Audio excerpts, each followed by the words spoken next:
Ma'am, someone's been living in your attic. I stared at the text message from my gardener, my hands trembling so badly I nearly dropped my phone.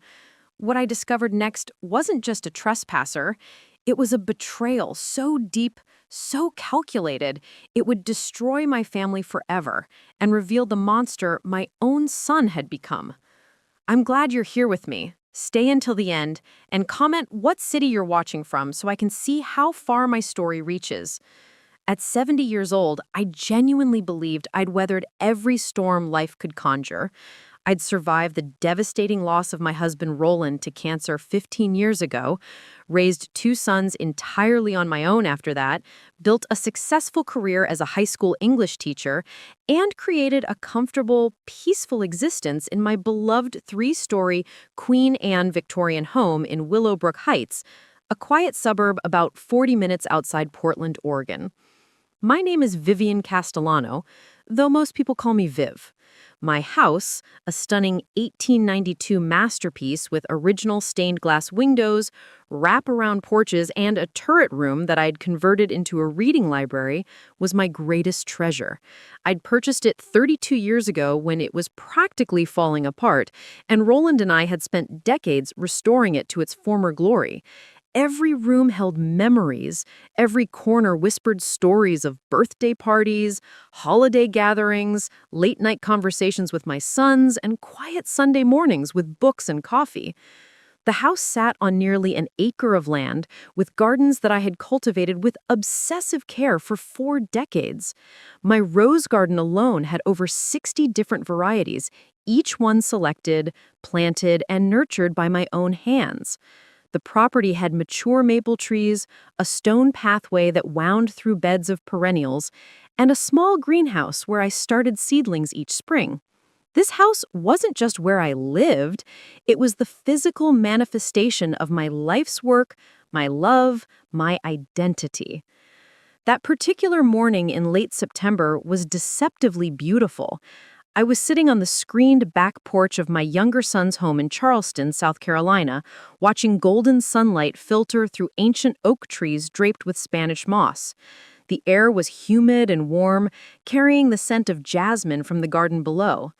I had arrived in Charleston 11 days earlier for what was supposed to be a relaxing 2-week visit with Dominic, my younger son, and his family. Dominic was 42, a marine biologist who worked at the South Carolina Aquarium. He'd married his college sweetheart Fiona, a pediatric nurse, and they had 3 children, 12-year-old twins named Chloe and Ethan, and 8-year-old Maya. They lived in a charming craftsman-style house in the historic district, and I tried to visit at least twice a year. This trip was particularly important because Maya had just been diagnosed with type 1 diabetes, and the family was adjusting to the new reality of constant blood sugar monitoring, insulin injections, and dietary changes. Fiona had sounded exhausted on the phone, and I'd immediately offered to come help. I could cook meals, help with the older kids' homework, provide emotional support, and give Dominic and Fiona some desperately needed breaks. Before leaving Willowbrook Heights, I'd made careful arrangements for my house and property. I'd stopped mail delivery, set automatic timers on various lights throughout the house, and asked my neighbor Judith to keep an eye on things. Most importantly, I had scheduled my gardener to continue his regular visits while I was away. Rafael Mendoza had been maintaining my property for 3 years, and he was worth his weight in gold. He was a soft-spoken man in his mid-50s, originally from Guatemala, who ran a small landscaping business with his 2 adult sons. Rafael had almost a spiritual connection to plants. He could diagnose problems with my roses just by looking at them, knew exactly when different perennials needed dividing, and had helped me design and install a drip irrigation system that kept everything thriving even during dry Oregon summers. More than his horticultural skills, though, I trusted Rafael implicitly. He was honest, reliable, and respectful. When I traveled, I always gave him a key to my house so he could access the garage where I stored his tools and supplies, and so he could water my indoor plants if needed. In 3 years, he'd never given me a single reason to doubt his integrity. That morning in Charleston, I was having breakfast with Fiona when Dominic had taken the kids to school. We were discussing Maya's adjustment to her diabetes management. She was being remarkably brave about the whole thing, though she'd cried when she learned she couldn't have regular Halloween candy in a few weeks. I was buttering a piece of toast when my phone buzzed with an incoming text message. I glanced at the screen and saw Raphael's name. Raphael, what's wrong? Is there damage to the house? Did a pipe burst or something? No, nothing like that. His voice was tense in a way I'd never heard before. Mrs. Castellano, I arrived at your property this morning around 8:30 to do the weekly maintenance. When I was working in the back garden, I noticed something odd. Your attic window was open. The small round window in the turret section facing the backyard. My blood ran cold.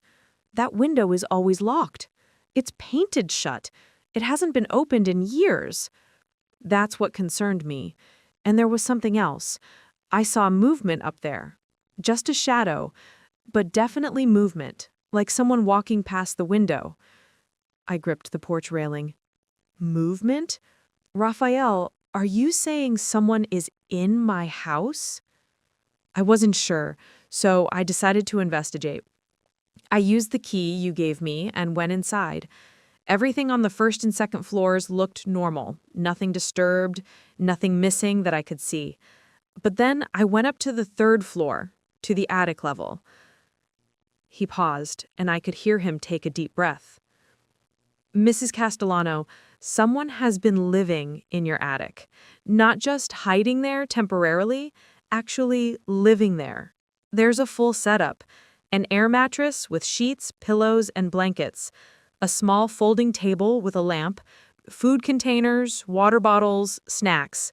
Women's clothing hanging on a portable rack. Toiletries, books. It looks like someone has been staying there for at least several days, maybe longer. The world seemed to tilt sideways. I sat down hard on one of the porch chairs, trying to process what I was hearing. Someone has been living in my attic? How is that possible? The only access is through the door on the third floor landing. I would have noticed if someone was coming and going. Unless they entered while you were already gone, Raphael said quietly.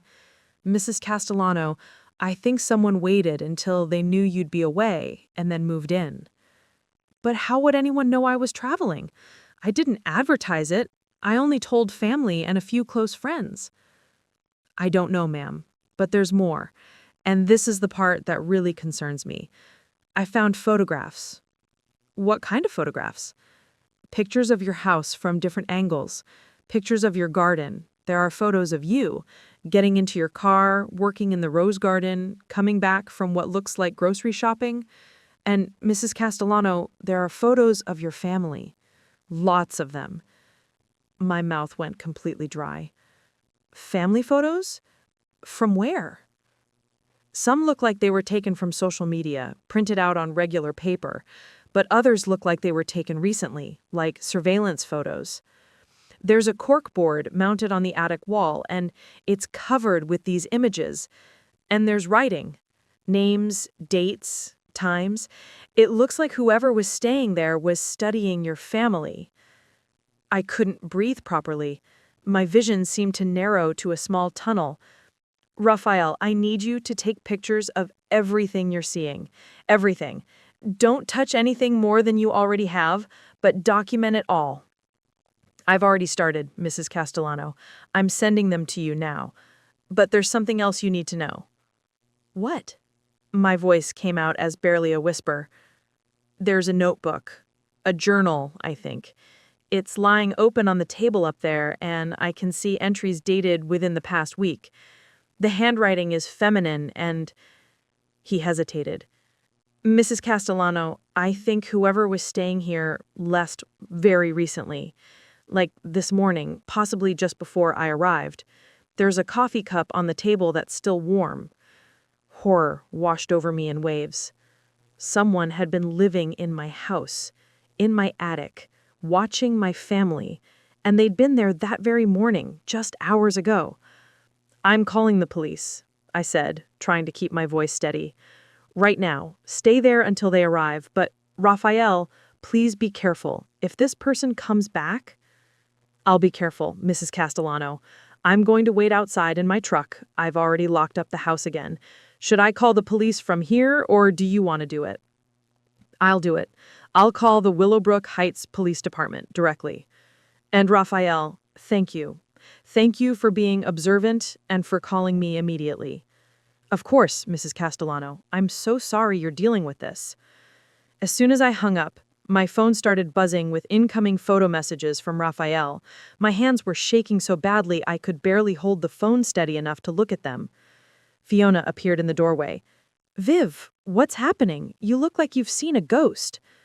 Someone's been living in my attic, I said, my voice hollow. While I've been here, someone broke into my house and has been staying there. Fiona, her hand flew to her mouth. Oh my God, are they still there?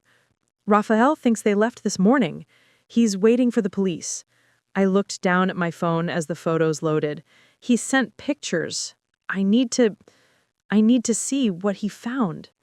I opened the first image and felt my stomach turn over. The photo showed my attic space, which I normally used only for storage. Cardboard boxes of old teaching materials and seasonal decorations were pushed against the walls, and in the center of the room, taking up a space about 8 feet by 10 feet, was what could only be described as a living area.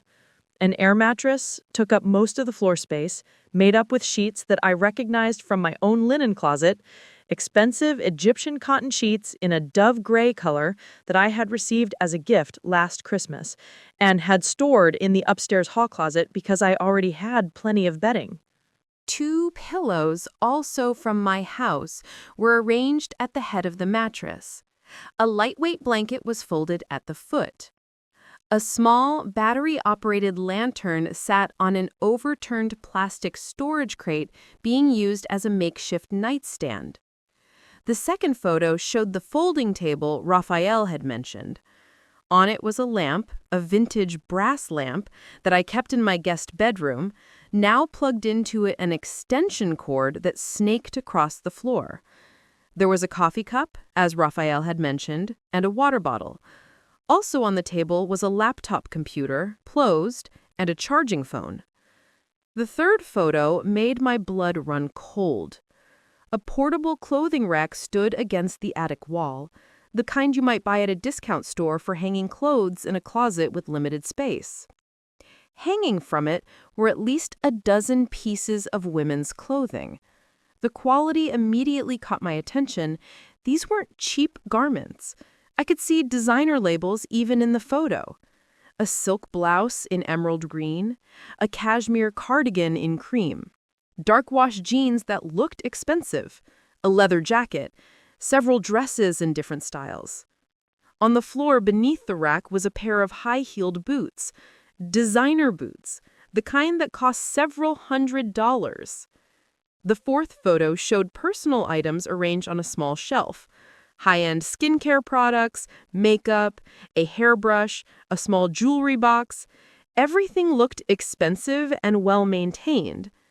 But it was the fifth photo that made me gasp out loud. The corkboard Raphael had mentioned was mounted directly on the attic wall, positioned where someone sitting or lying on the air mattress would be able to see it clearly. It was approximately 3 feet by 4 feet, and it was completely covered with photographs and notes. In the center was a family photo that I recognized immediately. It had been taken last Christmas at my house. My entire family was gathered around my dining room table, me at the head, my older son Benjamin and his wife Catherine on one side with their 2 daughters, 17-year-old Sienna and 15-year-old Brooke. On the other side were Dominic and Fiona with their 3 children. Everyone was smiling, raising glasses in a toast. Someone had drawn a red circle around Benjamin's face. Surrounding the central photo were dozens of other images.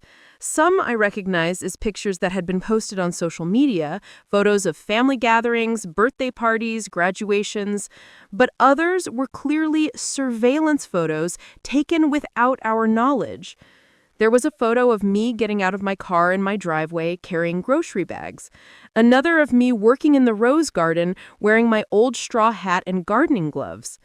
A shot of Benjamin leaving his office building downtown. I recognized the distinctive glass facade of the tower where his real estate development company occupied the entire 15th floor. There were photos of Catherine at what looked like a coffee shop, sitting with friends. Photos of Benjamin's daughters at their private school, identifiable by the distinctive uniforms. Most disturbing of all were photos of Benjamin and a woman I didn't recognize. They were together in various locations, getting into a car together, sitting in what looked like a restaurant booth, standing close together on a street corner. In several of the photos, they were touching in ways that looked intimate. His hand on her lower back, her hand on his arm, standing so close their bodies were nearly touching. The woman appeared to be in her early 30s, with long dark hair and a slender build. She was attractive, dressed in expensive-looking clothes, and in every photo, she was looking at Benjamin with an expression that made my heart sink. The sixth photo Raphael sent was a close-up of the notebook lying open on the folding table. I zoomed in to read the handwriting, feminine, flowing, written in purple ink. September 18th. She left this morning for Charleston. 2 weeks.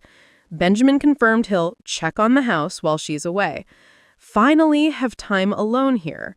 The attic is perfect. She never comes up here. B doesn't know I'm staying here when he's not visiting. He thinks I'm at the apartment, but why stay in that boring place when I can be in his mother's beautiful house?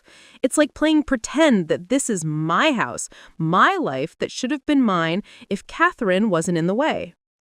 September 19th.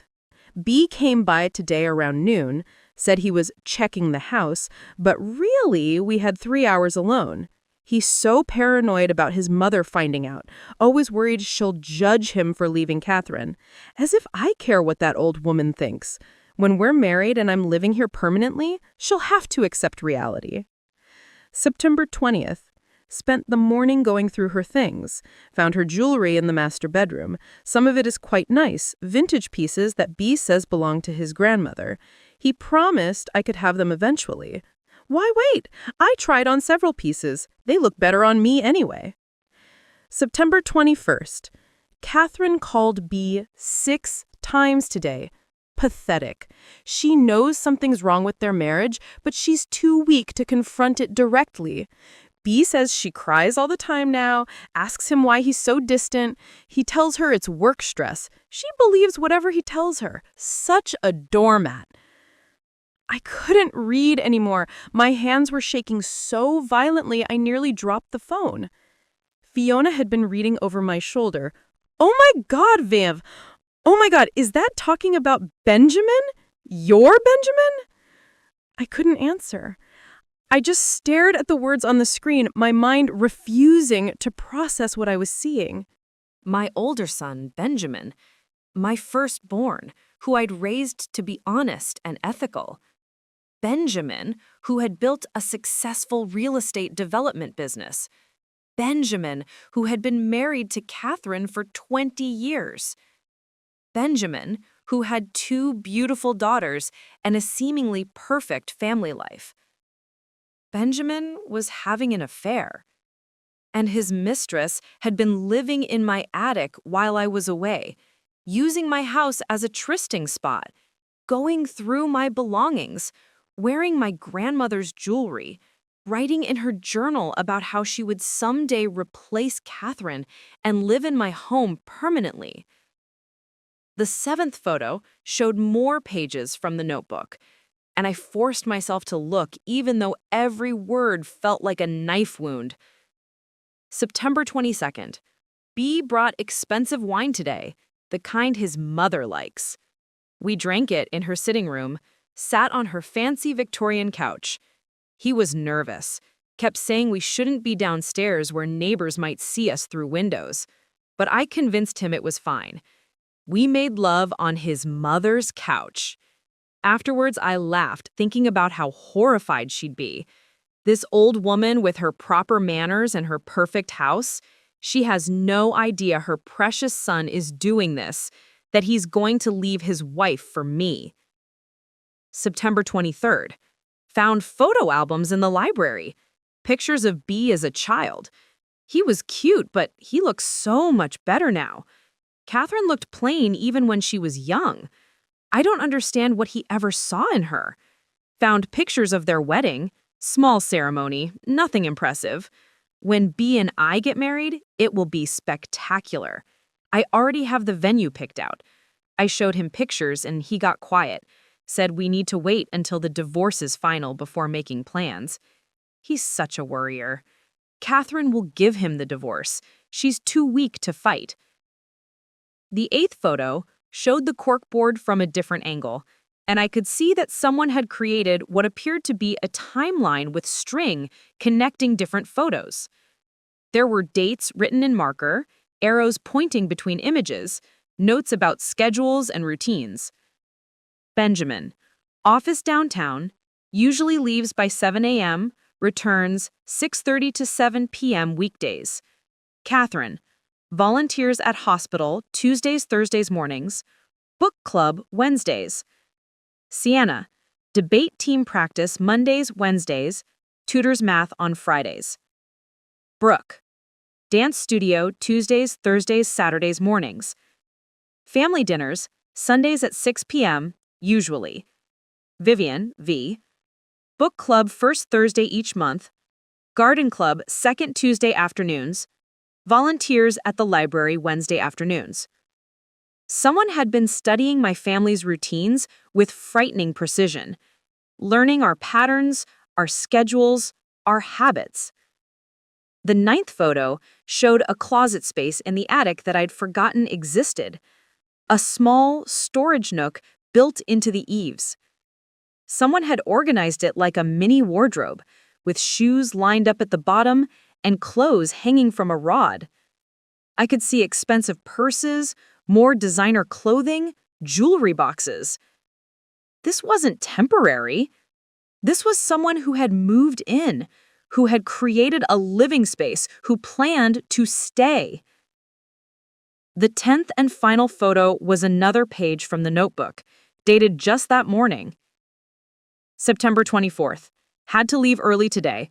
B texted that the gardener was coming and I needed to be gone before 8:30. So annoying. This is going to be my house soon. I shouldn't have to hide from the help. But B is still paranoid about his mother finding out before he's ready to tell her. He wants to wait until the divorce is filed before making plans. He's such a worrier. Catherine will give him the divorce. She's too weak to fight. I felt like I was going to be sick. I stood up from the porch chair so quickly it tipped over behind me. This woman, whoever she was, had been living in my attic, sleeping in my house, using my belongings, reading my private journals, planning to replace my daughter-in-law and take over my family? Fiona was right behind me. Viv, sit down, you're white as a sheet. Let me get you some water. I need to call Benjamin. But I said, my voice sounded strange and distant. I need to call him right now. Maybe you should call the police first, Fiona suggested gently. This woman, whoever she is, she's been breaking into your house. That's a crime. And the thing she wrote in that journal. She wasn't breaking in, I said bitterly. Benjamin was letting her in. He gave her access. She said he was bringing her there, that they were... I couldn't finish the sentence. Dominic appeared in the doorway, home from dropping the kids at school. He took one look at our faces and immediately knew something was terribly wrong. What happened? Fiona quickly explained while I stood there clutching my phone, trying to decide what to do first. Call Benjamin? Call the police? Call Catherine and warn her that her marriage was even more broken than she probably realized. My phone buzzed with an incoming call. Benjamin's name appeared on the screen. For a moment, I just stared at it. My son was calling me. The son I'd raised. The boy who used to climb into my lap when he had nightmares. The young man I'd been so proud of when he started his business. The father who seemed to love his wife and daughters so much. That man was gone. Or maybe he'd never existed in the way I thought he had. I answered the call. Mom? His voice sounded strained, tight with tension. Mom, I just got a call from Raphael. He said there was an incident at your house. Are you okay? Am I okay? I repeated, and I heard my voice rising. Benjamin, someone has been living in my attic. A woman. She's been staying there while I've been in Charleston, and she's left behind evidence that she's been stalking our entire family. Silence on the other end of the line. Benjamin, did you hear what I said? I heard you. His voice was barely audible. The police are on their way to my house right now. They're going to find all of her belongings. They're going to find her journal where she writes about how you've been bringing her to my house while I'm away. They're going to read about how she plans to marry you after you divorce Catherine. More silence. Then, quietly, Mom, I can explain. Explain? I felt something crack inside my chest. Explain what, Benjamin? Explain why you're having an affair? Explain why you brought your mistress to my house? Explain why you let her live in my attic, like some kind of criminal hiding from the world. I didn't know she was staying there, he said quickly. I swear to God, Mom, I didn't know she'd moved into the attic. I thought she was just... We met there a few times while you were away, but I had no idea she was actually living there full time. You met there? You brought another woman to my house. You had an affair in my home? And you think that's better than her living there? No, I don't think it's better. Mom, His voice broke. I've made terrible mistakes. I know that. But I didn't know about the attic. You have to believe me. I don't have to believe anything, I said, and I was crying now, tears streaming down my face. I have to deal with the fact that my son is a liar and a cheater. I have to deal with the fact that you've betrayed your wife, your daughters, and me. I have to deal with police going through my house because your mistress is apparently unstable and dangerous. She's not dangerous, he said, but he didn't sound convinced. She's intense. She became attached too quickly. I've been trying to figure out how to end things with her, but she doesn't take rejection well. Oh, so you're the victim now. Poor Benjamin, trapped by a woman he was having an affair with. How difficult for you. Mom, please. I know you're angry. You have every right to be angry, but we need to figure out what to do about this situation. If the police find her journal, if they read what she wrote about Catherine and the girls... What she wrote about them?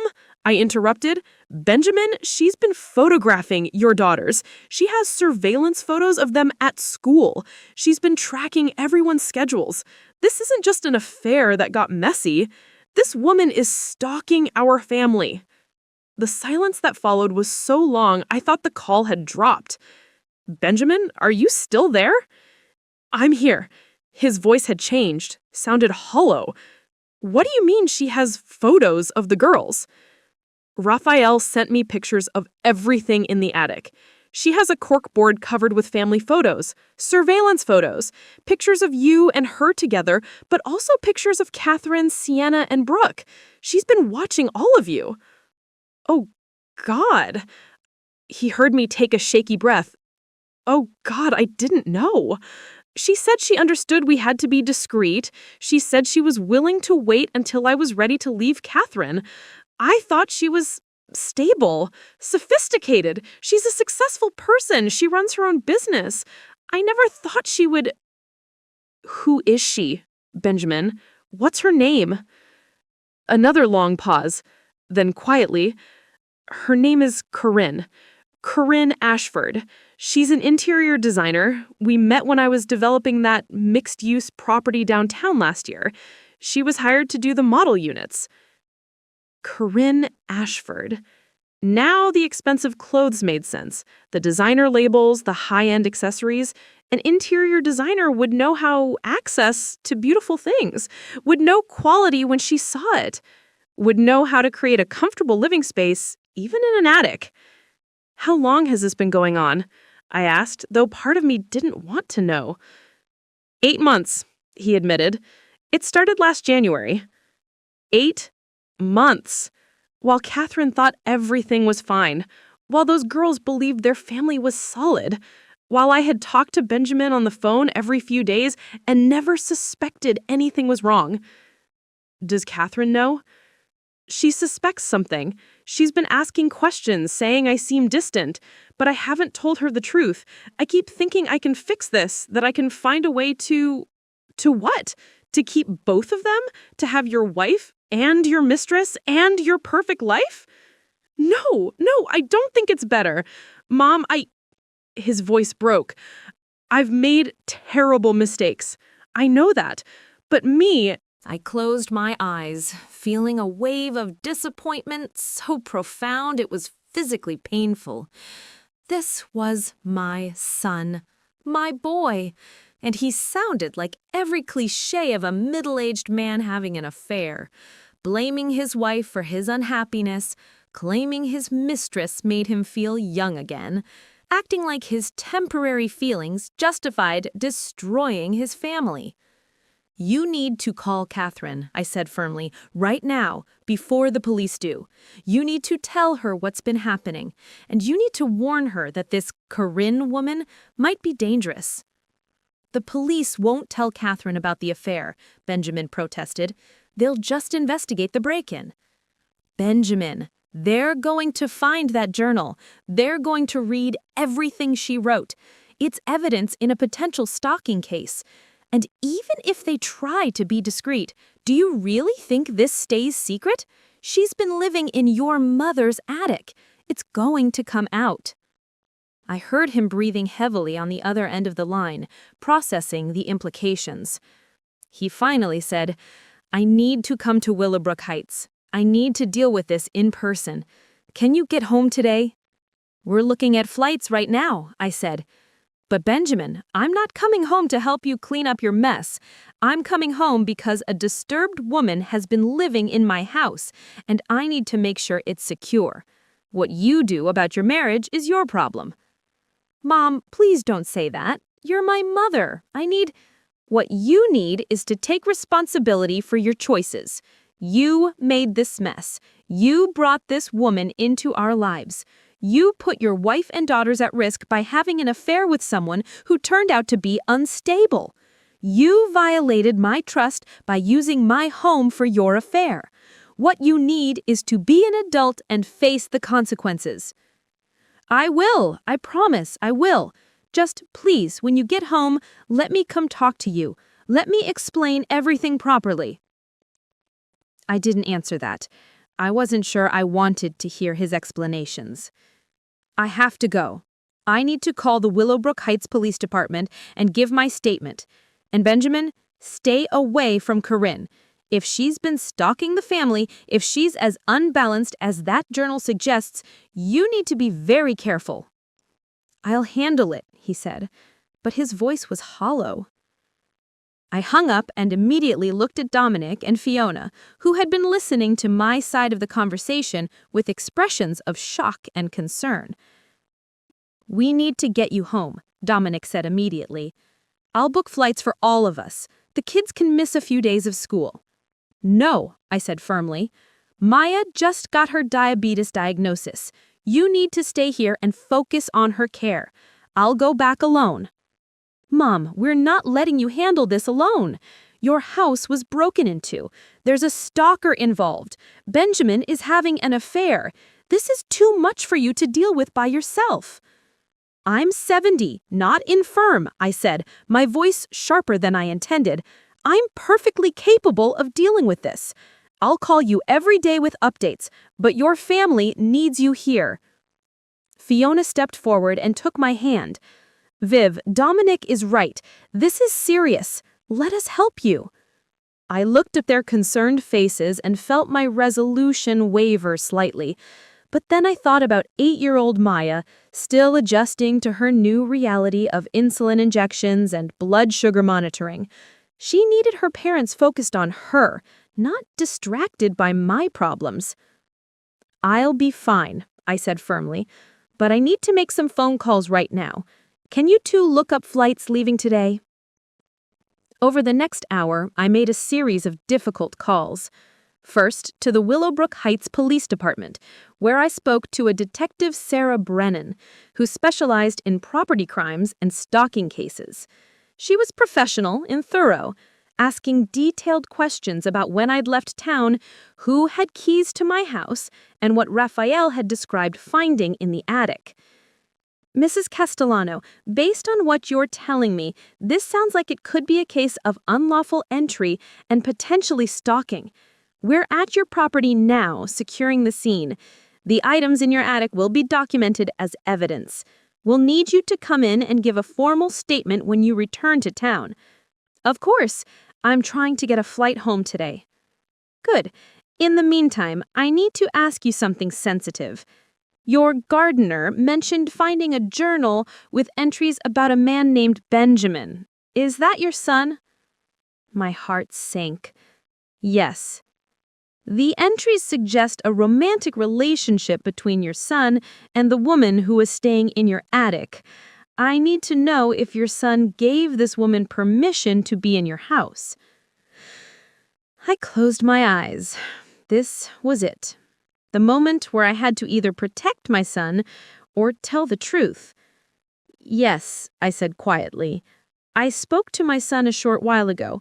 He admitted that he's been having an affair with the woman. Her name is Corinne Ashford.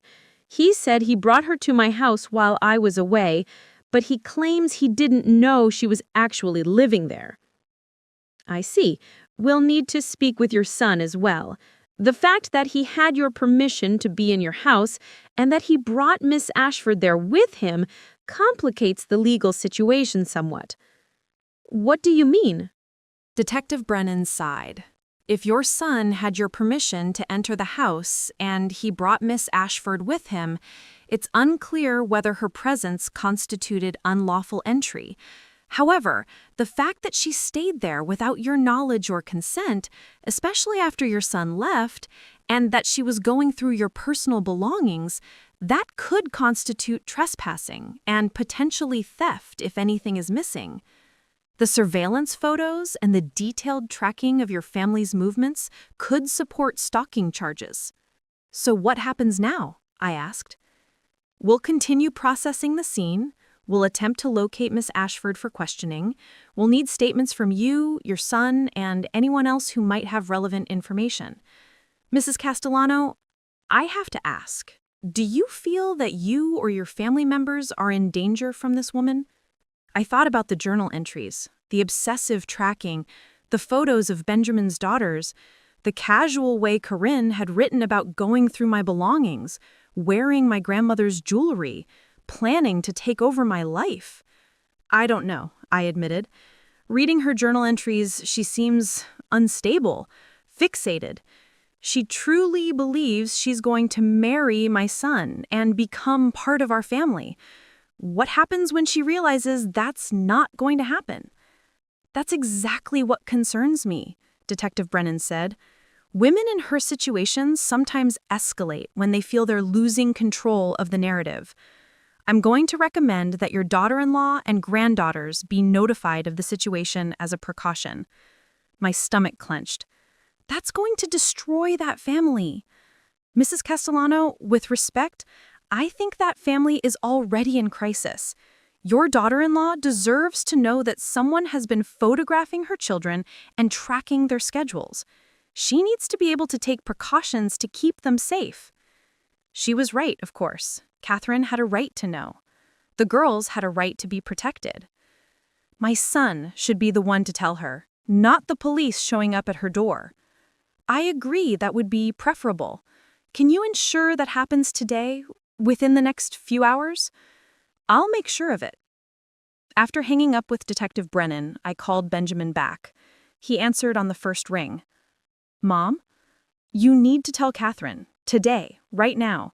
The police know about the affair and they're going to want to interview her about Corinne's behavior. If you have any decency left, you'll tell your wife the truth before the police show up at your door. I can't just... How do I even start that conversation? That's not my problem, Benjamin. Figure it out. You got yourself into this situation. You tell Catherine today, or I will. Mom, please don't... I mean it. You have until 6 o'clock tonight. If I haven't heard from you by then, confirming that Catherine knows the truth, I'm calling her myself. I hung up before he could respond. My next call was to my neighbor Judith, a retired teacher in her mid-60s who had lived next door to me for almost 20 years. I needed to know if she'd noticed anything unusual at my house while I'd been away. "Vivienne, how's Charleston? How's little Maya doing with her new diagnosis?"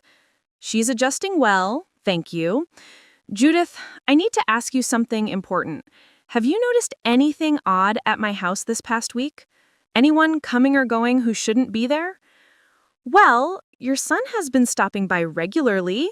I've seen him there several times. I figured he was checking on things for you like he always does when you travel." "Did you ever see them with anyone? A woman, specifically?" There was a pause. "Actually, yes. Last week, it must have been Wednesday or Thursday, I saw him arrive in the afternoon with a woman. Dark hair, very well dressed. I assumed she was a client or business associate. They were inside for several hours. His car was parked in your driveway the whole time." My hands tightened on the phone. "Did you see them leave?" "I saw his car leave around sunset. I didn't see if the woman was with him or not. I was inside making dinner and just happened to glance out the window when I heard the car start." "Did you notice anything else? Any other time someone might have been at the house?" "Nothing specific, but actually, now that you mention it, I did think it was odd that your attic light was on a few nights. I could see it from my upstairs window. I figured maybe you'd left it on by accident or that Benjamin had gone up there to check on something." The attic light. Corinne had been living there, comfortable enough to turn on lights at night, confident that no one would question it. "Judith, something serious has happened. I don't want to go into all the details right now, but the police are at my house. There was an intruder, a woman who's been staying there without my knowledge." "Oh my God, Vivienne! Are you okay? Should I have called the police when I saw the light? You had no way of knowing. You thought Benjamin was checking on things, which is exactly what he told everyone he was doing." After I ended the call with Judith, I sat down heavily on Fiona's porch swing, suddenly exhausted. The reality of the situation was crashing over me in waves. My son was having an affair. His mistress had been living in my attic, going through my belongings, stalking my family. The police were involved. Benjamin's marriage was about to implode. His daughters were going to learn that their father had betrayed them all. And somehow, in the middle of all this, I had to find a way to make my home feel safe again. Dominic appeared with his laptop. "I found you a flight, leaves Charleston at 3:15, gets into Portland at 9:45 tonight with one connection through Denver. It's expensive because it's last minute, but book it," I said immediately. "I don't care about the cost." "Done. I'm also booking myself on the same flight. Don't argue," he added quickly when I opened my mouth to protest. "Fiona agrees that you shouldn't be dealing with this alone. She'll stay here with the kids, and I'll come with you to Willowbrook Heights. I'll stay a few days, make sure the house is secure, help you reel with whatever needs to be handled."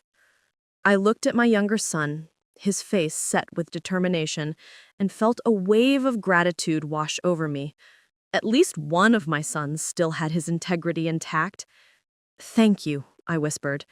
"That would actually be very helpful." The rest of the day passed in a blur of packing, explaining the situation to my grandchildren in age-appropriate terms, and fielding phone calls. Detective Brennan called twice more with questions. Raphael called to tell me that the police had finished processing the attic and had taken numerous items as evidence, including the journal, the laptop computer, and all the photographs from the corkboard. At 4:30, my phone rang with a number I didn't recognize. I answered cautiously. "Mrs. Castellano, this is Catherine Morrison, Benjamin's wife." My heart sank. "Catherine, I'm so sorry. Benjamin just told me everything. About the affair, about using your house, about this woman who's been stalking us. He's crying in our bedroom right now, saying he never meant for any of this to happen. Catherine, I don't know what to say. I'm horrified that this happened in my home, that my son... Did you know about the affair? No, I had no idea until this morning when my gardener found evidence in my attic. I called Benjamin immediately, and he admitted it, but I swear to you, I knew nothing before today. I heard her take a shaky breath. The police are coming to interview me tomorrow. They want to ask about this Corinne woman, whether I'd noticed her following us or watching the house.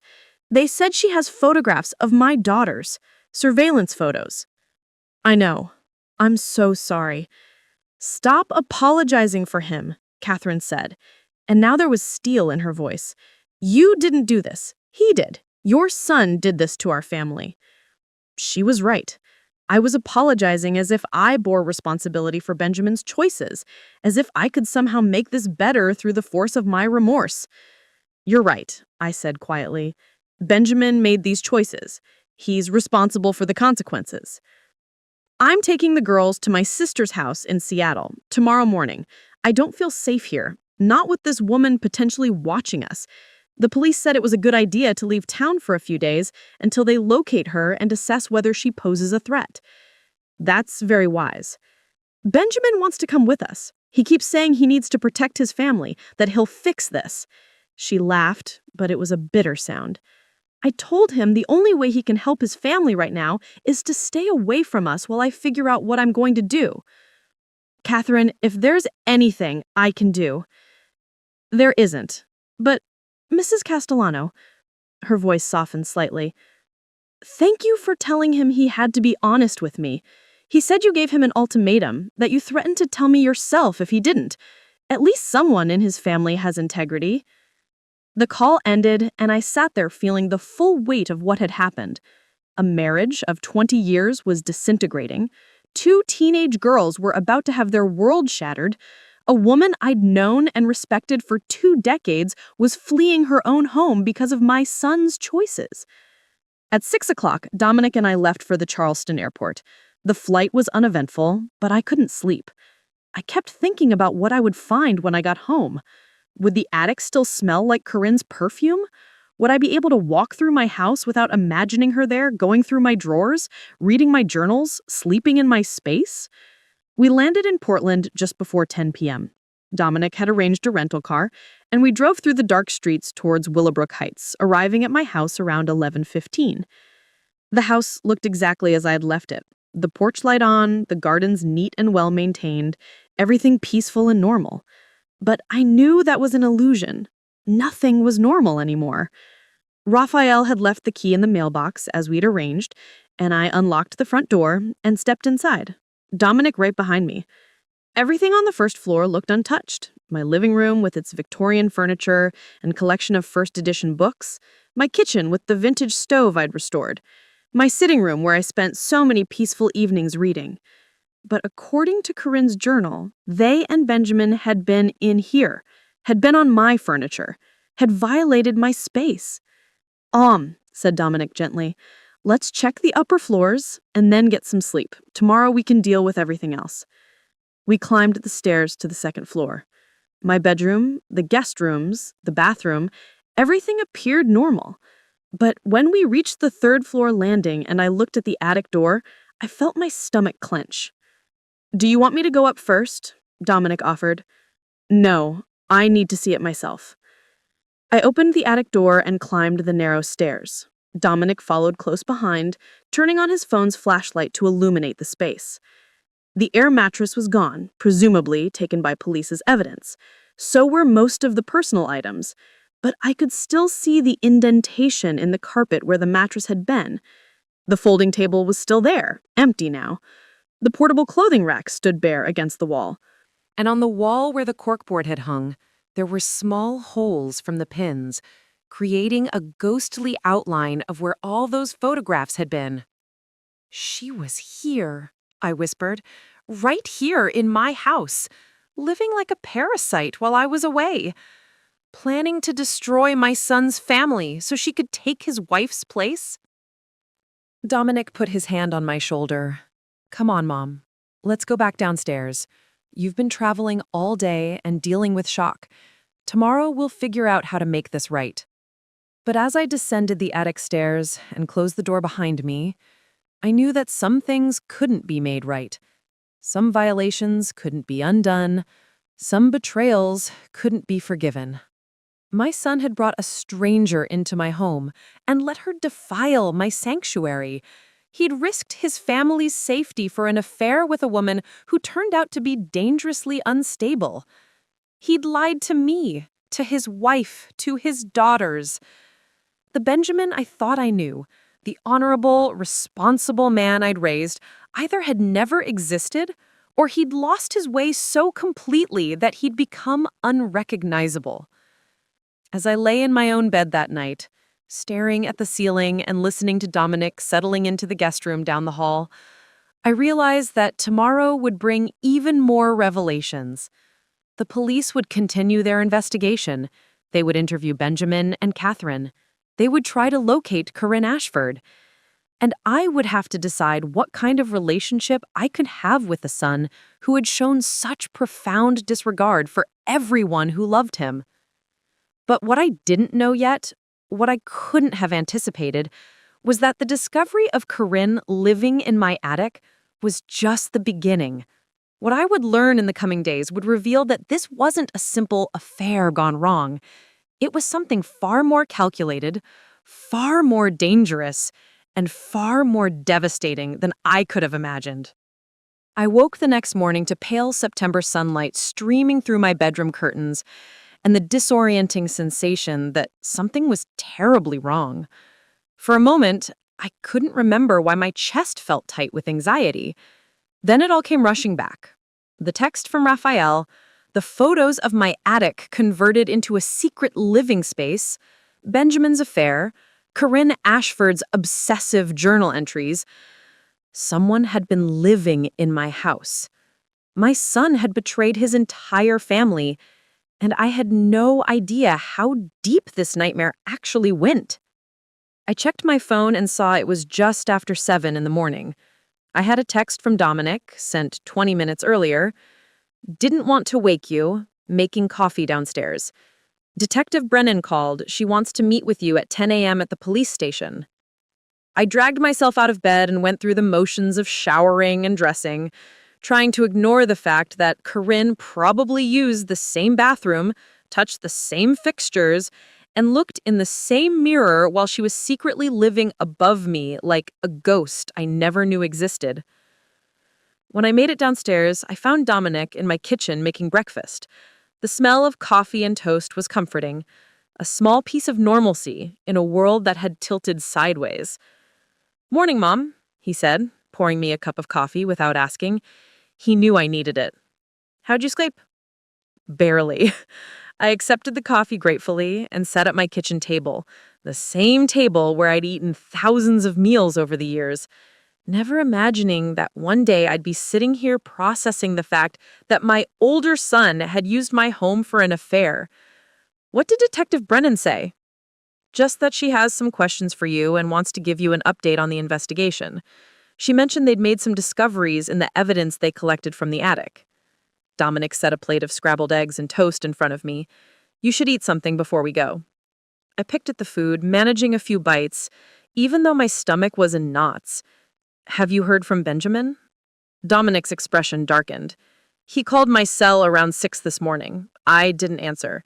He left a voicemail asking if we'd made it to your house safely and saying he wants to come over to talk to you today." "What did you tell him?"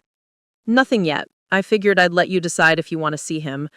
Dominic sat across from me with his own coffee. "Mom, I'm still processing all of this. Benjamin having an affair is bad enough, but bringing that woman to your house? Letting her live here? What the hell was he thinking?" "He claims he didn't know she was staying here full time. He says they met here a few times while I was away, but he thought she was going back to her own place afterward." Dominic made a disgusted sound. "So he only violated your home a little bit? That's supposed to make it better?" "No, nothing makes it better." I set down my fork, my appetite completely gone. "I keep thinking about Catherine and those girls. They're on their way to Seattle right now, running from their own home because of Benjamin's choices." Catherine's smart to get some distance. From what you told me about that journal, this Corinne woman sounds unhinged. He paused, choosing his words carefully. Mom, I think you need to consider that Benjamin might be over his head with this woman. She wasn't just having an affair with him, she was stalking the entire family. She was tracking everyone's schedules, taking surveillance photos. That goes way beyond a normal affair, even a messy one. I'd been thinking the same thing. The level of obsession in Corinne's journal entries wasn't just about being in love with a married man. It was about inserting herself into our family, studying us like subjects in an experiment, planning to replace Catherine not just in Benjamin's life, but in his entire world. Do you think Benjamin's in danger from her? I asked quietly. I think everyone might be in danger from her, Dominic replied grimly. Which is why you need to be completely honest with the police today. Tell them everything you know, everything Benjamin told you, every detail you can remember from those journal entries. At 9:30, Dominic and I drove to the Willowbrook Heights Police Department, a modern brick building on the east side of town. Detective Sarah Brennan met us in the lobby, a woman in her early 40s with sharp eyes and an air of competent authority. She led us to a small conference room with a table, several chairs, and a recording device. Mrs. Castellano, thank you for coming in, Detective Brennan said as we sat down. I know this is a difficult time for you. Before we begin, I want you to know that this conversation is being recorded for accuracy purposes. You're not under investigation for any crime. You're the victim here. But I need to get a complete statement from you about everything you know. I understand, I said, my hands folded in my lap to keep them from trembling. Let's start with the basics. When did you leave town for your trip to Charleston? I walked her through the timeline, leaving on September 10th, planning to return on the 24th. I'd explained that I'd given Raphael permission to access my house to water plants and store his equipment. I'd also given Benjamin a key years ago so he could check on the property when I traveled. And your son Benjamin was supposed to check on the house while you were away? Yes. He usually stops by every few days when I'm out of town, waters plants, checks that everything is secure, picks up any mail that might have been delivered despite the hold I put on it. Detective Brennan nodded, making notes. Let's talk about what your gardener found yesterday morning. I've seen the photographs he sent you, but I'd like you to describe your reaction when you first saw them. I detailed my shock at seeing the attic converted into a living space, the expensive clothing, the food, and personal items. Then I described the corkboard with its collection of family photographs and the journal entries I'd been able to read before the evidence was collected. The journal mentioned your son by name, correct? Yes. She called him B, mostly, but it was clear she was writing about Benjamin. She described times they'd been together in my house while I was away. She wrote about them using my furniture, drinking my wine. She seemed to take pleasure in violating my space. Did the journal entries indicate how long this affair had been going on? Benjamin told me 8 months when I confronted him. The journal entries I saw dated back to when I left for Charleston, but she referenced earlier interactions with him. Detective Brennan pulled out a tablet and turned it so I could see the screen. Mrs. Castellano, we've been analyzing the evidence collected from your attic. I want to show you something, but I need to warn you it might be disturbing. She opened a photo, a page from Corinne's journal that I hadn't seen in Raphael's pictures. The entry was dated 3 months earlier, June 15th. Followed Catherine to her yoga class this morning. She's so predictable. Same coffee shop, afterward, same table by the window. She sat there for an hour reading some boring book about mindfulness. Doesn't she realize her husband stopped loving her years ago? She's desperately clinging to a marriage that's already dead. B says he's going to ask for a divorce after the summer. He's just waiting for the right time. He doesn't want to disrupt the girls' school year. I told him he's making excuses, that Catherine's going to figure it out eventually anyway, but he's so worried about appearances, so worried about what his precious mother will think. Speaking of Vivian, I've been researching her. Found her social media, barely uses it, typical old person, but I found her book club's public page. They post pictures from every meeting. I can see inside her house in those photos. That Victorian mansion is stunning. B says she's very attached to it, that she'll probably leave it to him and his brother when she dies. But I'm the one who appreciates beautiful interiors. I'm the one who would actually know how to showcase that house properly. Catherine has no aesthetic sense whatsoever. Have you seen her decorating choices? Boring beige everything. Safe, bland. When B and I are married, when that house is partially his, I'll convince him to let me redesign the whole thing. His mother will probably fight it, but she's old. She won't be around forever. And besides, once B sees how much better the house looks with my touch, he'll agree it was the right decision. I felt sick reading it.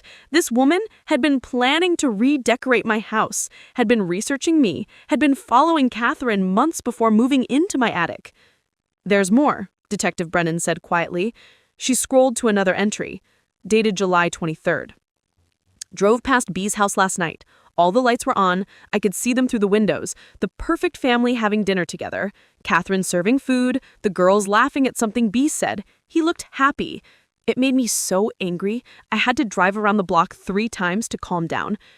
How can he be happy with them when he tells me he loves me? How can he sit at that dinner table and pretend everything is fine when he's been inside me just hours before?" I need to accelerate the timeline. I need B to leave Catherine soon, or I'm going to lose my mind watching him play happy family while I sit alone in my apartment. I've been patient for 6 months, but my patience is running out. I'm going to start being more visible in his life, showing up at places he goes, making it clear to Catherine that another woman exists, even if B isn't ready to introduce us yet. She needs to start feeling threatened.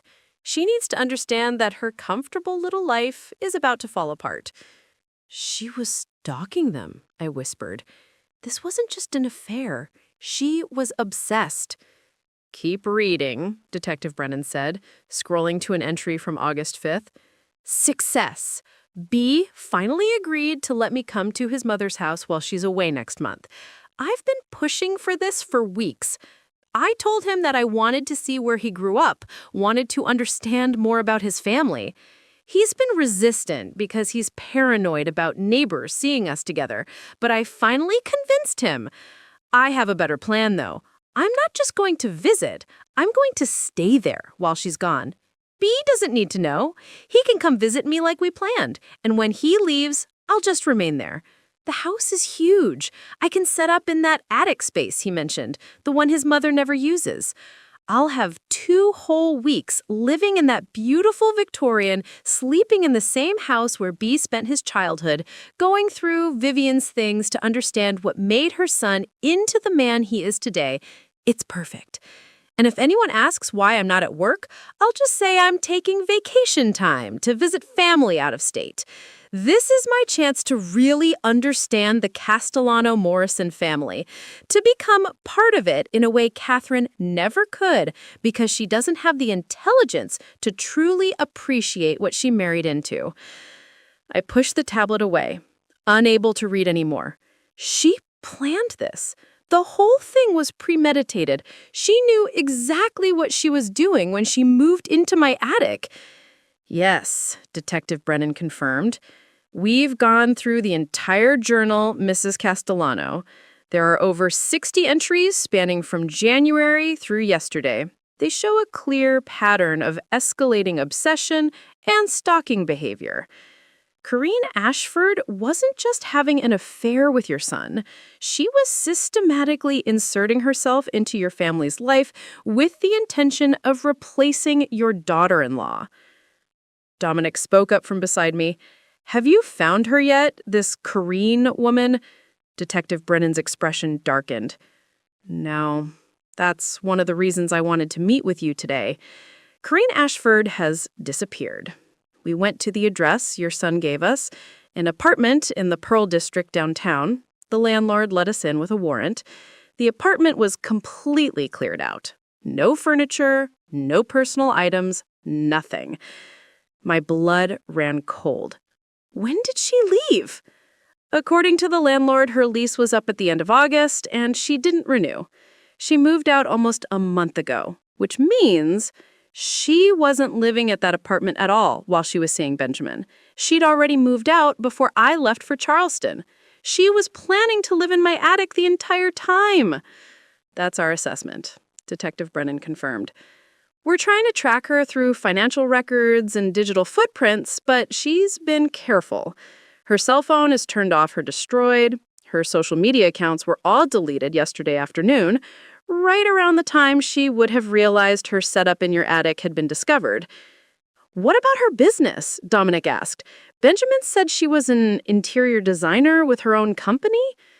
Ashford Interior Design, Detective Brennan confirmed. We contacted her business partner, a woman named Melissa Chen. According to Miss Chen, Corinne told her 3 weeks ago that she was taking an extended sabbatical for personal reasons. She said she'd be traveling and would be unreachable for at least a month. Ms. Chen has been handling all of the active projects since then. So she planned her disappearance, I said, feeling dread settle in my stomach. Exactly. And, Mrs. Castellano, this is where things get more concerning. Detective Brennan pulled out another photograph. We found this hidden behind some boxes in your attic. The photo showed a large manila envelope, the kind you might use to mail documents. Written across the front in purple ink, the same color Corinne had used in her journal, were the words, "When everything falls apart, open this." What's inside? I asked, though I wasn't sure I wanted to know. Detective Brennan opened a folder and pulled out several documents. The envelope contained multiple items. First, there's a detailed letter addressed to your son Benjamin. I can't share all the contents as it's part of an active investigation, but the basic message is that if he ever rejected her or tried to end their relationship, she would destroy his life. She threatens to expose the affair to his business partners, to his clients, to everyone in his social circle. She describes exactly how she would ruin his reputation and his career. Is that even legal? Threatening someone like that? It's potentially blackmail, which is absolutely illegal, but there's more. She pulled out another document. There's also a detailed plan for how she intended to force Catherine out of Benjamin's life. It includes strategies for making Catherine look unstable, for turning Benjamin's daughters against their mother, for isolating Catherine from her friends and support system. It's methodical and calculated. Oh my God, Dominic breathed. This woman is a sociopath. We're having a forensic psychologist review all of the evidence, Detective Brennan said. But yes, the level of manipulation and planning suggests someone with significant psychological issues. However, what concerns me most is this. She pulled out a final photograph. We found this tucked into the back of the journal. The image showed a printed photograph of my house, but unlike the other surveillance photos, this one had been altered. Someone had used photo editing software to change the image. Where Catherine should have been standing in the front yard with Benjamin and the girls, Corinne's face had been digitally inserted. She'd literally replaced Catherine in the family photo. But that wasn't the most disturbing part. Across the bottom of the photo, Corinne had written, "The Castellano-Morrison family. Coming soon." Below that, in smaller letters, "Some people don't know when to let go. Sometimes you have to make them." I felt dizzy, the room tilting around me. She's going to hurt Catherine. That's what this means, isn't it? She's going to do something to Catherine. We don't know for certain what her intentions are, Detective Brennan said carefully, but we're taking this very seriously. We've already been in contact with Seattle Police Department. They're aware of the situation and are keeping watch on the area where Catherine and your granddaughters are staying. We've also issued an alert for Corinne Ashford, her photo, her vehicle information, everything we have. What about Benjamin? Is he safe? We've spoken with your son. He's shaken up by all of this. He had no idea about the extent of Corinne's planning. He thought she was just an attractive woman who'd fallen for him. He didn't realize she'd been stalking your family for months, that she'd orchestrated the entire relationship with the goal of replacing his wife. Was he that blind to it? Dominic asked skeptically. Detective Brennan sighed. In my experience, people involved in affairs often don't see red flags they would normally notice. They're caught up in the excitement, the secrecy, the validation. Your brother told us that Corinne seemed sophisticated, successful, stable. She presented herself as someone who understood the complications of his situation and was willing to be patient. He had no idea she was documenting everything, planning every move, studying your family like a predator studies prey. I thought about Benjamin's voice on the phone yesterday, the shock when I told him about the surveillance photos of his daughters. He genuinely hadn't known. He'd been stupid, selfish, and reckless, but he hadn't known he was dealing with someone dangerous. So what happens now? I asked. We continue the investigation. We track Corinne's movements and financial activity. We monitor the situation in Seattle. And, Mrs. Castellano, I need you to be very careful. There's something else we found in the journal that concerns me. She pulled out her tablet again and showed me another entry, this one dated September 22nd, just 2 days before Raphael discovered the attic setup. Vivian gets back from Charleston in 2 days. I've been thinking about what happens after that. B wants me to end things gracefully, to back off and give him time to figure out his marriage situation. But I'm done waiting. I'm done being the secret.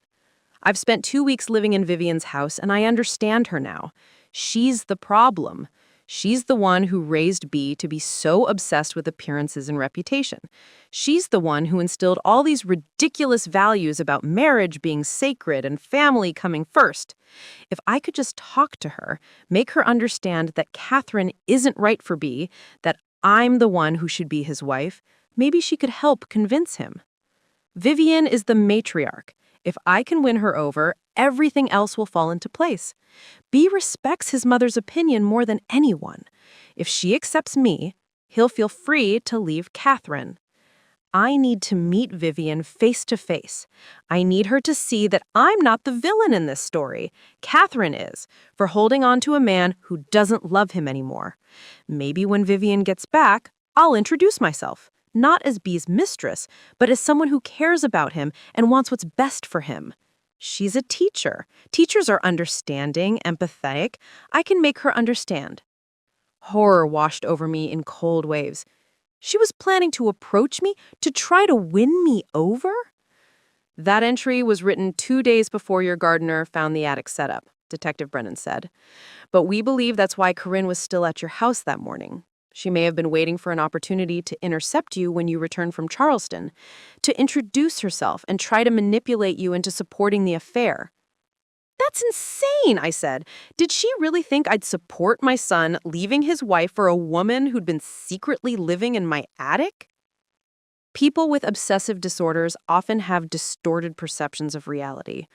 Corinne clearly believes her own narrative, that she and Benjamin are meant to be together, that Catherine is the obstacle, and that once everyone understands the truth, they'll accept her as part of the family. The fact that this narrative has no basis in reality doesn't matter to someone in her psychological state. Dominic leaned forward. So you're saying that this woman might try to contact my mother? To approach her? It's possible. Which is why I need Mrs. Castellano to be extremely cautious. Don't go anywhere alone. Keep your doors and windows locked. If you see Corinne Ashford or anyone suspicious watching your house, call 911 immediately. I'll be staying with Mom for the next few days, Dominic assured her. Good. I also recommend installing a security system if you don't have one already. Cameras on all entrances would be ideal. My head was spinning. In less than 24 hours, my life had transformed from peaceful retirement to being the target of a stalker's obsession. Detective Brennan, can I ask you something? In your professional opinion, how dangerous is Corinne Ashford? The detective was quiet for a long moment. Mrs. Castellano, I've been doing this job for 15 years. I've seen a lot of stalking cases. Most stalkers are more dangerous to themselves than to others. They're usually looking for connection, for validation. And when they don't get it, they fall apart emotionally, but don't become violent. But, I prompted, hearing the unspoken word.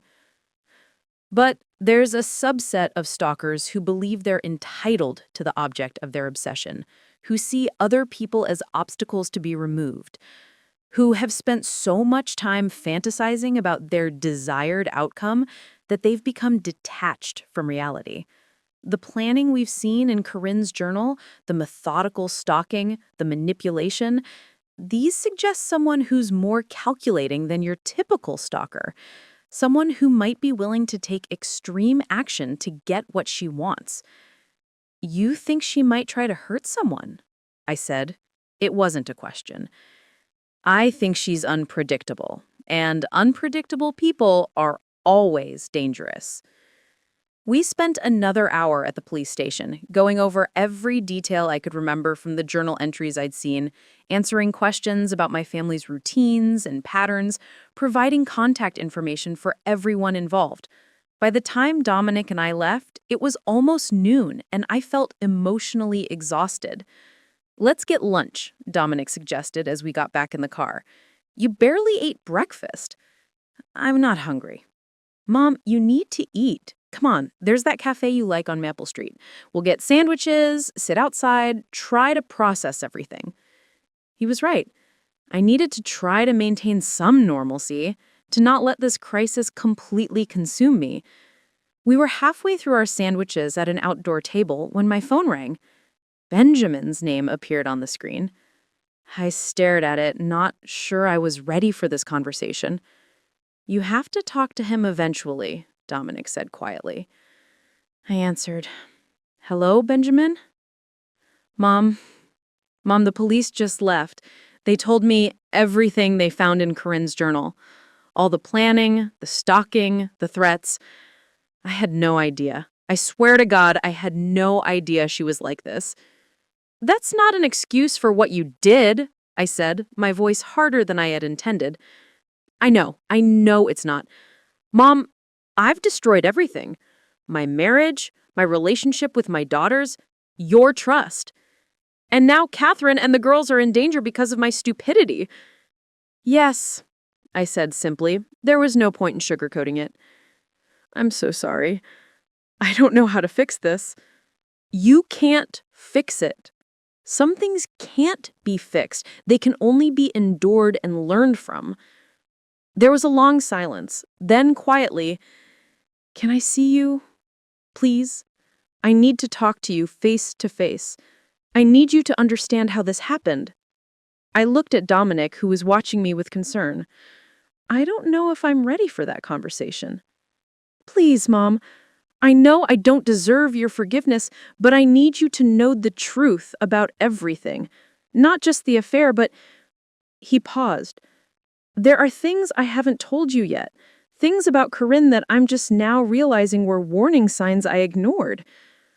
Something in his tone made my stomach clench. "What kind of things?" "Not over the phone.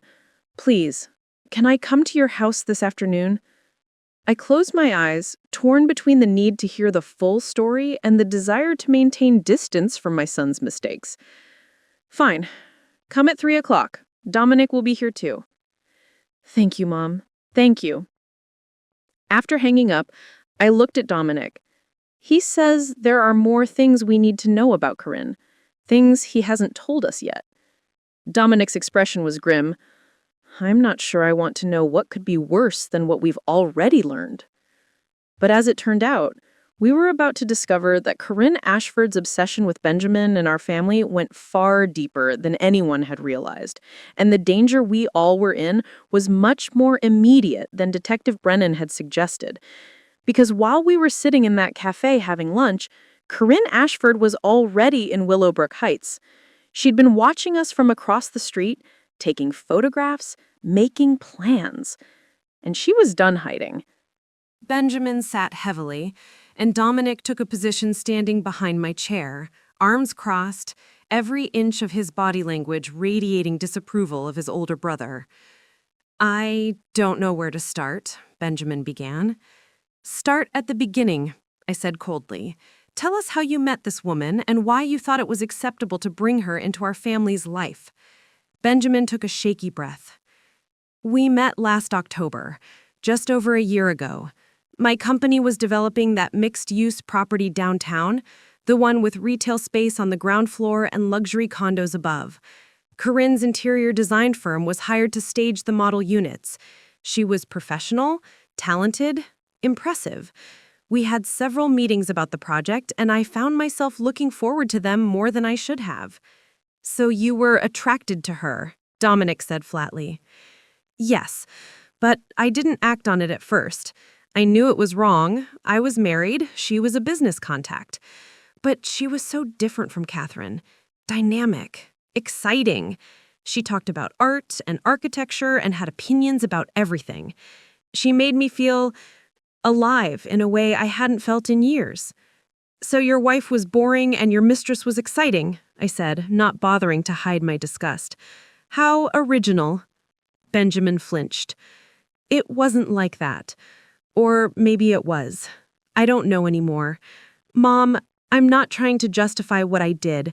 I'm just trying to explain how it started." "Go on," I said. "In December, we finished the project.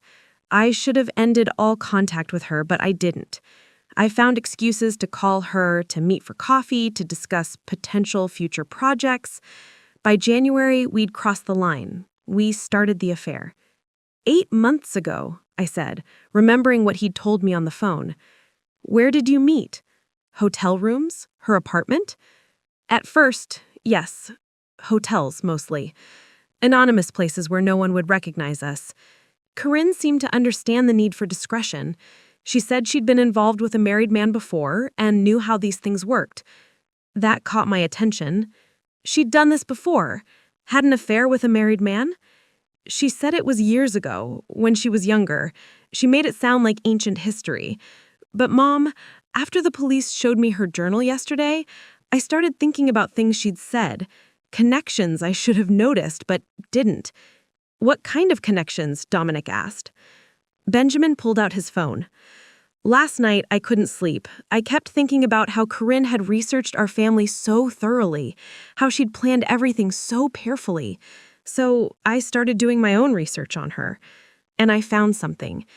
He pulled up something on his phone and handed it to me. It was a news article from Portland Tribune, dated 7 years earlier.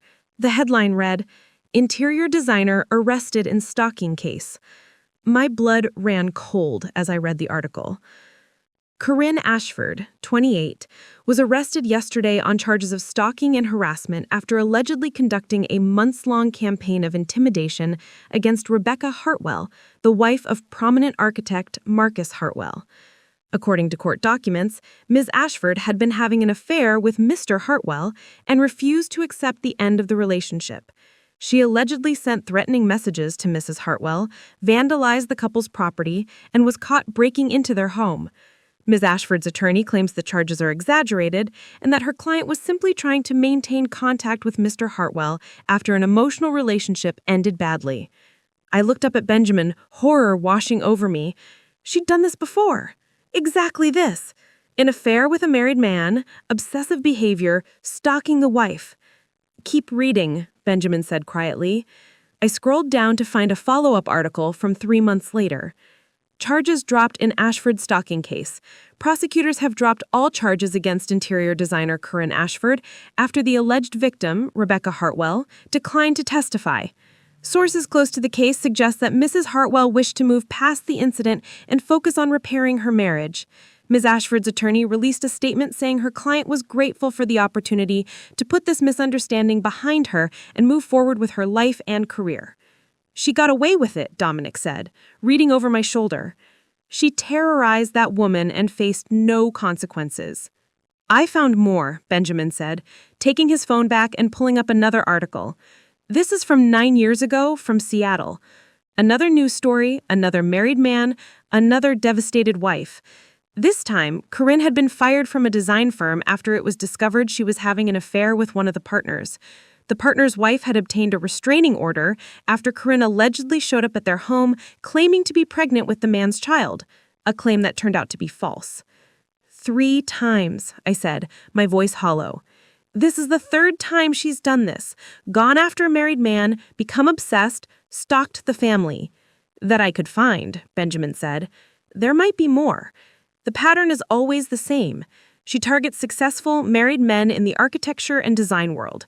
She inserts herself into their professional lives first, then their personal lives. And when things fall apart, she becomes dangerous. And you didn't know any of this when you started the affair? Dominic asked skeptically. No, I swear I didn't. If I'd known she had a history of stalking, I never would have gotten involved with her.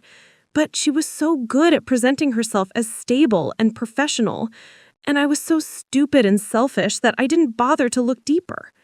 I sat back in my chair, trying to process this information. Corinne Ashford wasn't just an unstable woman who'd become obsessed with Benjamin. She was a predator who deliberately targeted married men, who had refined her approach over years, who knew exactly how to manipulate both her lover and his family. "Why are you telling us this now?" I asked Benjamin. "What changed?" "The police need to know about her history," Benjamin said. "Detective Brennan asked me if Corinne had ever displayed violent behavior or made threats. I said no because I genuinely thought the answer was no. But after I saw that journal, after I learned about the surveillance photos in the blackmail envelope, I realized I needed to dig deeper. And when I found these articles, I understood that we're dealing with someone much more dangerous than I realized." "Have you told Detective Brennan?" Dominic asked. "I called her before coming here. She's looking into the previous cases, trying to contact the other men and their wives to see if they can provide information about Corinne's patterns of behavior. But Mom, there's something else. Something I'm afraid to tell you, but you need to know." The way he said it made my stomach drop. "What?" Benjamin's hands were shaking as he pulled up a photo on his phone. "2 weeks ago, right after you left for Charleston, Corinne sent me this." He handed me the phone. The image showed a document that looked like an official form from a medical office. At the top it read, "Pregnancy test results." Below that, in official-looking print, "Patient, Corinne Ashford. Result, positive. Estimated conception date, August 20th. I stared at the image, my mind refusing to process what I was seeing. She's pregnant? She claimed she was. She sent me that test result and said we needed to talk about our future and how we were going to handle telling Catherine about the baby. She said she wanted to keep it, that she had always dreamed of being a mother, that this changed everything. "And what did you say?" I asked Benjamin, though I wasn't sure I wanted to know. "I panicked," Benjamin admitted. "I told her we needed to slow down, that we couldn't make any major decisions until I figured out how to handle the situation with Catherine. That's when she got angry, really angry. She said I was abandoning her and our child, that I was choosing Catherine over my own baby." "Did you ask for proof? Actual medical records from a doctor, not just a test result that could have been faked?" "I tried, but she said I was insulting her, accusing her of lying. She said if I didn't trust her, maybe we didn't have the relationship she thought we did." Benjamin's hands were shaking as he ran his hair through his head, a gesture of frustration I recognized from his childhood. Looking back now, I realized she was manipulating me, using the pregnancy claim to force my hand, to make me leave Catherine immediately. But at the time, I was so overwhelmed I couldn't think straight. "Is she actually pregnant?" I asked. "I don't know. After seeing her history of false pregnancy claims in that Seattle case, I doubt it. But I can't be certain. She could have fabricated that test result, or she could have taken an actual pregnancy test that showed positive for some other medical reason, or she could be legitimately pregnant. I have no way of knowing. I felt physically ill. If Corinne really was pregnant with Benjamin's child, this nightmare became infinitely more complicated. A child meant a permanent connection between Benjamin and this dangerous woman. It meant Catherine and the girls would have to deal with Corinne's presence in their lives forever. But if the pregnancy was fake, which seemed more likely given Corinne's history of false pregnancy claims, then it was an even more calculated manipulation than we'd realized. "Have you told Detective Brennan about the pregnancy claim?" I asked. "Yes. When I told her about the affair yesterday, I told her everything. She's devastated. Not just about the affair, but about the possibility that I might have a child with another woman." His voice broke. "I've destroyed her, Mom. Completely destroyed her. And for what? For someone who turned out to be a con artist and a stalker? You need to tell Detective Brennan about the pregnancy claim, too. It could be part of her pattern of manipulation." "I will. I'm going back to the police station after I leave here to give them copies of these articles and screenshots of all my communications with Corinne. We sat in heavy silence for a moment. Then I asked the question that had been haunting me since this nightmare began. Benjamin, when did you realize Corinne was dangerous? At what point did you understand you'd made a terrible mistake? He was quiet for a long time. I think part of me knew something was wrong from the beginning. She was too perfect, too understanding, too willing to accept the situation. Most women wouldn't be okay with being the secret girlfriend of a married man indefinitely, but she seemed fine with it. Now I understand it's because she wasn't actually accepting the situation. She was studying it, planning how to change it. When did the relationship start to feel different? I pressed. Around June or July. She started asking more questions about Catherine, where she went, what she did during the day, who her friends were. At first, I thought she was just curious, maybe a little jealous, but then she started suggesting things. Maybe Catherine would be happier if you gave her some space. Maybe your daughters would adjust better to a divorce if Catherine moved out of state to be near her family. She was planting ideas, trying to orchestrate specific outcomes. And you didn't think that was alarming? Dominic asked incredulously. I thought she was trying to help me figure out how to end my marriage with minimal damage. I was an idiot. Benjamin looked at me, his eyes pleading. Mom, I know I can't undo what I've done. I know I've destroyed your trust and your respect for me, but I need you to know that I never meant for any of this to happen. I never meant to put you or Catherine or the girls in danger. But you did, I said simply. Your selfish choices led directly to this situation. A dangerous woman has been stalking our family, living in my house, planning God knows what. You might have prevented all of this if you'd been honest from the beginning, if you'd resisted the temptation to have an affair in the first place. I know. Do you? Because you're sitting here talking about how you were manipulated, how Corinne deceived you, how you didn't know she was dangerous. But Benjamin, you made the choice to cheat on your wife. You made the choice to bring another woman to my house. You made the choice to lie to everyone who loves you. Corinne's instability doesn't absolve you of responsibility for those choices. Tears were running down Benjamin's face now. You're right. You're absolutely right. I own all of it. And I'll spend the rest of my life trying to make amends, even though I know I probably can't. Before I could respond, my phone buzzed with an incoming call. Detective Brennan's name appeared on the screen. Detective? I answered, putting it on speaker so Dominic and Benjamin could hear. Mrs. Castellano, I need you to stay calm, but we have a situation. We've located Corinne Ashford's vehicle. It's parked 3 blocks from your house. She's in Willowbrook Heights, and we believe she may be watching your property. My blood turned to ice. She's here? Right now? We have officers en route to your location.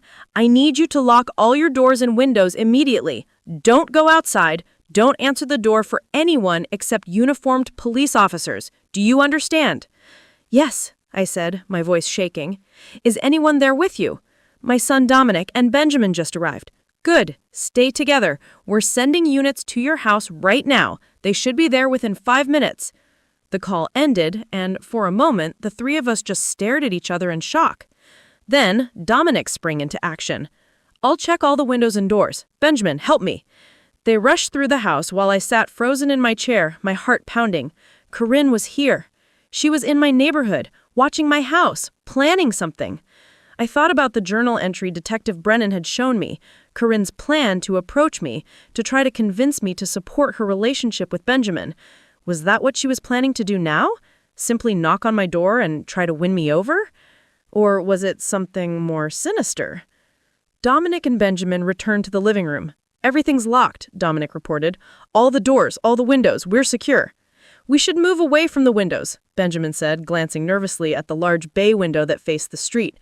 If she's watching the house, she can see us in here. We moved to my kitchen, which had no windows facing the street. The minutes crawled by with agonizing slowness. Nobody spoke. We just waited, listening for sirens, watching our phones, trying to stay calm. Finally, after what felt like an eternity but was probably only 7 or 8 minutes, we heard sirens approaching. Multiple police cars, from the sound of it. My phone rang again. Detective Brennan. Mrs. Castellano, officers are outside your house. They're going to do a perimeter check, and then I want you to let them inside. 2 officers will stay with you until we locate Ms. Ashford. Okay, I managed.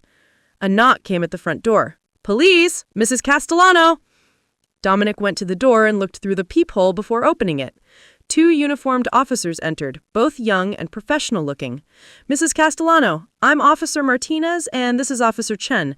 Detective Brennan sent us to provide security while her team searches the area for Corinne Ashford. We're going to position ourselves here and make sure you're safe. Thank you, I said, though my voice sounded strange and distant to my own ears. We spent the next hour in a strange limbo. The officers stayed in my living room, communicating via radio with other units searching the neighborhood. Dominic made tea that nobody drank. Benjamin paced endlessly, checking his phone every few seconds, looking more haunted with each passing minute. Then my phone buzzed with a text from an unknown number. I just wanted to talk to you. I'm not the villain in this story. Why won't anyone listen to my side? My hands started shaking so badly I nearly dropped the phone. She just texted me! Officer Martinez was at my side immediately. Let me see. I showed him the text. He immediately radioed it in, while Officer Chen took my phone to photograph the text as evidence. Another text arrived. Benjamin is supposed to be mine. We were supposed to be together. Catherine stole years of his life. She kept him trapped in a loveless marriage. I'm the one who made him happy again. Doesn't that mean anything? Then another. I saw him go into your house. Is he there now? Are you turning him against me? I need to explain things to you, face to face. Just give me a chance. Officer Martinez spoke into his radio. Suspect is actively texting the victim. She knows Benjamin Morrison is at this location, requesting immediate backup. More messages came in rapid succession. You raised him to be good and honorable, but you also raised him to care too much about what other people think. He's afraid of your judgment. That's why he won't leave Catherine, because he thinks you'll be disappointed in him. But I can love him better than Catherine ever could. I can give him the life he deserves. Don't you want your son to be happy? I'm not dangerous. I would never hurt anyone. I just want a chance to be heard. Please, just 5 minutes. Come outside and talk to me. I'll stay on the sidewalk. Your police can watch the whole time. I just need you to hear my side of the story. I looked at Officer Martinez. She's nearby, isn't she? She can see the police cars outside my house. Yes, ma'am. And we're closing in on her location. Detective Brennan has units covering every street in a 6-block radius. Another text. I lived in your attic for 2 weeks and you never knew. I walked through your house, slept in your space, learned everything about you. We're connected now, whether you like it or not. I'm part of your family's story. You can't erase me. Then, please, I'm begging you, just talk to me. I'm not a monster. I'm just a woman in love who made some mistakes. Haven't you ever made mistakes? Benjamin was reading the text over my shoulder, his face pale. She's unraveling. The tone is getting more desperate. Another message. Fine. If you won't talk to me, I'll make you listen another way. That one made my stomach drop. What does that mean? Officer Martinez's radio crackled. All units, we have visual confirmation. Suspect spotted on Elm Street, 2 blocks south of victim's residence. Moving to intercept. My phone buzzed again, but this time it was a photo. My hand flew to my mouth in horror. The image showed Catherine's car. I recognized the distinctive silver SUV with the private school parking sticker. It was parked outside what looked like a house in Seattle. Corinne had somehow found where Catherine and the girls were staying. The text that followed was chilling. Did you think sending them away would keep them safe? I know where they are. I've always known. I'm everywhere. Oh God, Benjamin breathed. She found Catherine. She knows where my family is hiding. Officer Martinez was already calling it in. We need Seattle PD at this address immediately. Suspect has located the family members and is making implied threats. Another photo came through, this one showing Catherine through what appeared to be a window, sitting in a living room with one of the girls. The surveillance photo must have been taken recently, maybe even that day. She's been watching them, I said, my voice hollow. Well, we thought they were safe in Seattle. She's been stalking them. The radio crackled again. We've lost visual. Suspect entered vehicle and fled before we could intercept. Black Honda Accord heading north on Elm. All units pursue. For the next 10 minutes, we listened to the radio chatter as police units chased Corinne through Willowbrook Heights. She was driving erratically, running red lights, clearly panicking. Then, suspect vehicle crashed at intersection of Maple and 5th. Driver fled on foot into Riverside Park. Units in pursuit. "That's only 4 blocks from here," Dominic said, his face tense. We waited.